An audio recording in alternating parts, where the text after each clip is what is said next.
열왕기하 13장은 예후의 아들 여호아스에 관한 기록으로 시작이 되어집니다.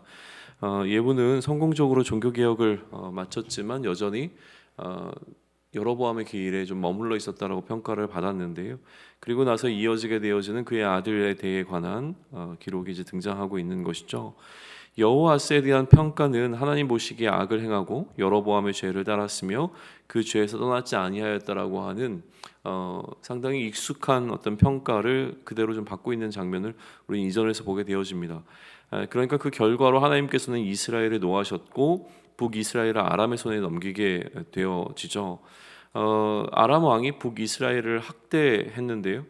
북이스라엘의 왕인 여호아스는 하나님께 간구했고 하나님께서는 이 간구를 들으셨다라고 하는 기록을 남겨놓고 있습니다. 그래서 하나님께서 구원자를 이스라엘에게 보내주셔서 이들이 아람 사람의 손에서 벗어나 다시 자신들의 집에 거할 수 있게 되었는데요. 그럼에도 불구하고 이들은 여로보암의 죄에서 떠나지 아니하고 동일하게 이전처럼 행하며 사마리아에 아세라 목상을 두었다.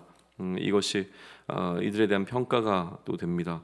아람 왕이 북이스라엘의 백성을 멸절시키고 마병 50명과 병거 10대와 보병 10,000명만을 여호아스에게 남겨두어서 그들의 군사력은 굉장히 약해진 상태가 되었다라는 기록도 남겨놓고 있습니다. 열왕기서의 패턴에 따라서 이제 8절에서 역대 지략에 관한 언급이 등장하고요. 그리고 9절에서는 여호아하스의 죽음과 그의 후계자 요아스가 소개가 되어집니다. 동일한 요아스라고 하는 그 이름의 왕이 각각 북이스라엘과 남유다를 다스리게 되어지죠. 10절부터는 북이스라엘의 왕 요아스에 관한 기록이 이제 시작이 되어집니다. 북이스라엘의 요아스는 하나님 보시기에 역시 악을 행했고 여로보암의 죄에서 떠나지 아니었다라고 하는 평가 가운데 이야기가 진행이 되어집니다. 그리고 요아스의 에피소드에 관한 언급 없이 바로 역대지략으로 이제 구체적인 내용들은 좀 패스가 되어지고요. 요아스의 죽음과 그의 후계자로 또 여로보암이 소개가 되어집니다. 그리고 이제 14절부터는 엘리사에 관한 에피소드가 다시 등장하죠. 그러니까 앞서 지금 기록된 두 왕에 관한 어떤 기록에 있어서는 그들이 여로보암의 길을 떠나지 아니하였다라고 하는 그 사실에 좀 주목해 보면 좋을 것 같고요. 그리고 나서 14절부터 등장하는 엘리사가 앞서 이제 언급되어진 요아스와의 어떤 관계 속에서 그 에피소드로 지금 등장하고 있는 것인데 엘리사가 죽을 병에 걸렸다는 것이 이 스토리의 좀 배경이 되어집니다.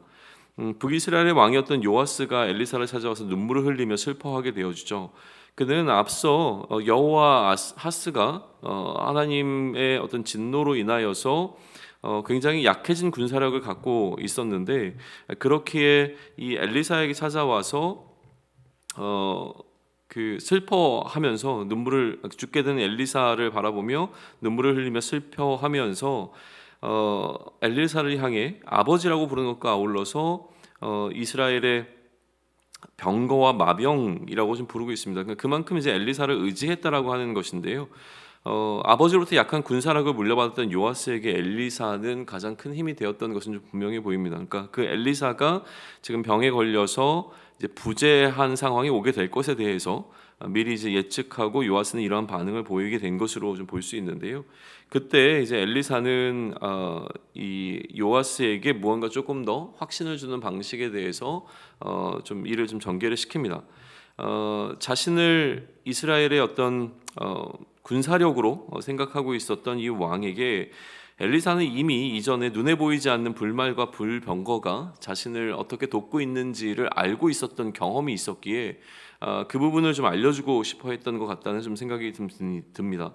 그래서 엘리사는 왕에게 활과 화살을 가져와 달라고 부탁하고 요아스는 그렇게 행하죠. 엘리사는 다시 왕에게 손으로 활을 잡도록 하고 자신의 손을 왕의 손 위에 얹습니다. 그리고 동쪽 창을 열고 활을 쏘도록 지시하죠.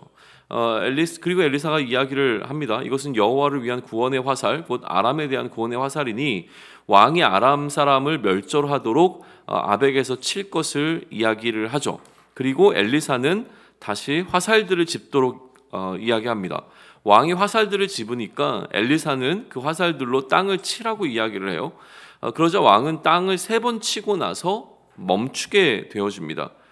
엘리사는 이 3번 땅을 친 왕을 향해서 화를 내면서 5-6번을 쳤으면 아람을 진멸하기까지 쳤겠지만 지금 3번만 쳤기 때문에 왕은 아람을 앞으로 3번만 치게 될 것이라고 하는 이야기를 합니다. 엘리사가 죽고 이제 장사를 지낸 후 해가 지나서 모압 도적대들이 그 땅을 찾아오게 되어지죠.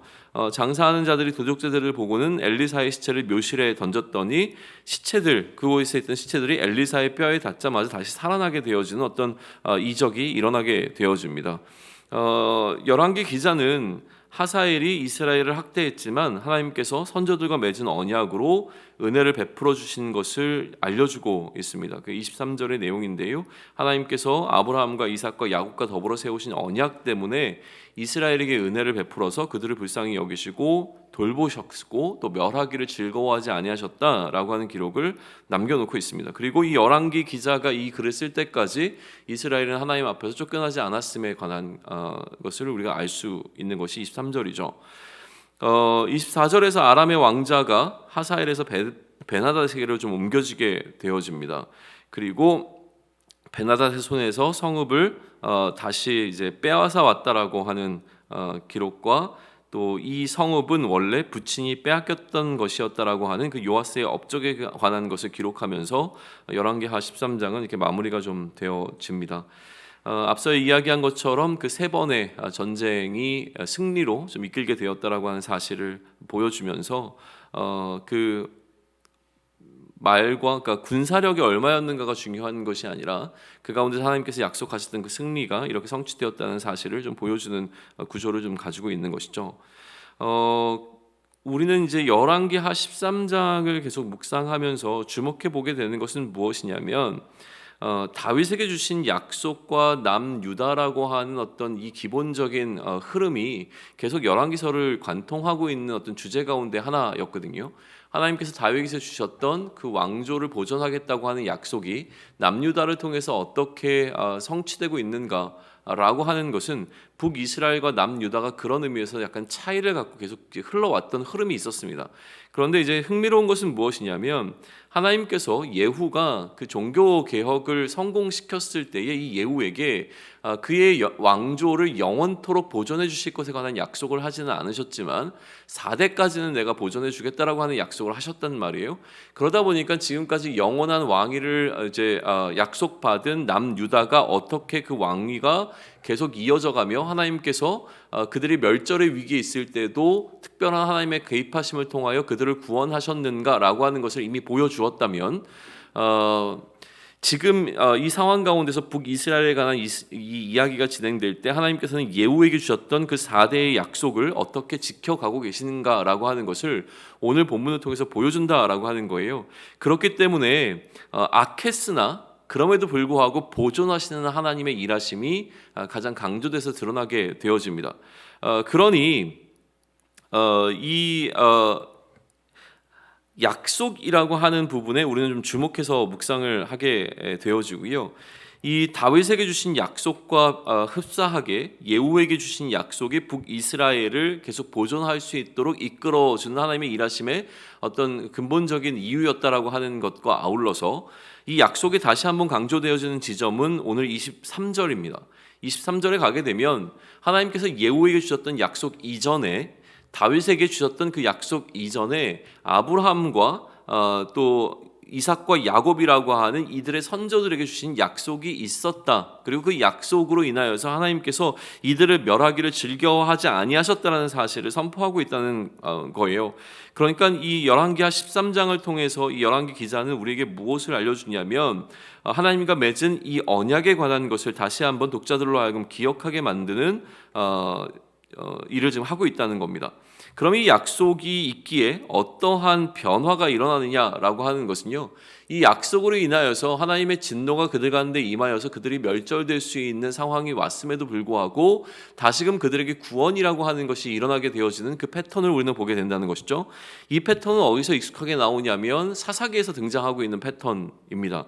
하나님 앞에 이들이 범죄하게 되면 하나님께서 이들을 향해 진노하실 때에 이방의 손을 들어서 이들을 치게 되는데요. 그때마다 이들이 하나님을 향해서 회개하고 하나님의 도우심을 구할 때 하나님께서 구원자 사사를 보내셔서 그들을 건져 건져내시는 것 같은 그런 패턴이 지금 여전히 이 상황 가운데서 드러나게 된다는 거예요. 이전 같으면 하나님께서는 북이스라엘을 이런 방식으로 다루지 아니하셨습니다.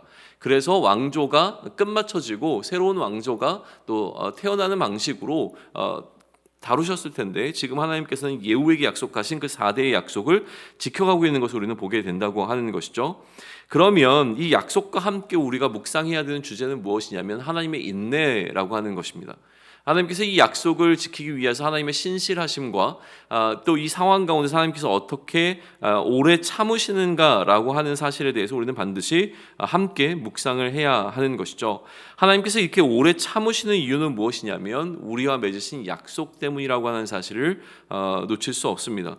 하나님께서 오늘 이스라엘에게 그렇게 하셨던 것처럼, 남유다에게 그렇게 하셨던 것처럼 우리를 향해서도 오래 참으시는 이유 역시 그 약속 때문이라고 하는 것이죠. 그리고 그 약속대로 하나님께서는 우리에게 그리스도를 보내주셨습니다. 그 약속대로 오신 그리스도가 바로 예수님이라고 하는 사실이죠. 이 예수를 그리스도로 믿는 믿음이 우리에게 필요한 것이고요. 이 믿음에 합당한 삶에 대해서 묵상할 수 있는 오늘이 되기를 소망합니다.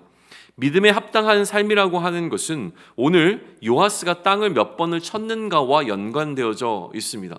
만약에 이 요아스가 엘리사를 더욱더 신뢰하고 엘리사가 땅을 치라고 했을 때 그가 담대하게 그 땅을 더 칠 수 있었더라면 이라고 하는 부분이 강조되고 있는 부분을 우리는 확인해 보아야 하는 것이죠. 우리에게 믿음이 없는 것이 아닙니다.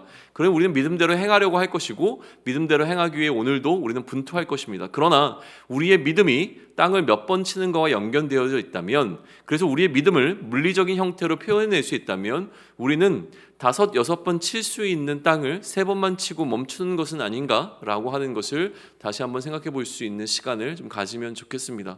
하나님을 신뢰하고 하나님의 약속을 믿는 믿음으로 살아가는 우리들입니다. 그런데 그 믿음의 크기가 이전보다 더 커질 수 있으면 좋겠습니다. 더욱더 하나님을 신뢰하는 믿음으로 오늘 우리 앞에 주어진 이 삶을 경주해 나갈 수 있는 저와 여러분이 되기를 소망합니다.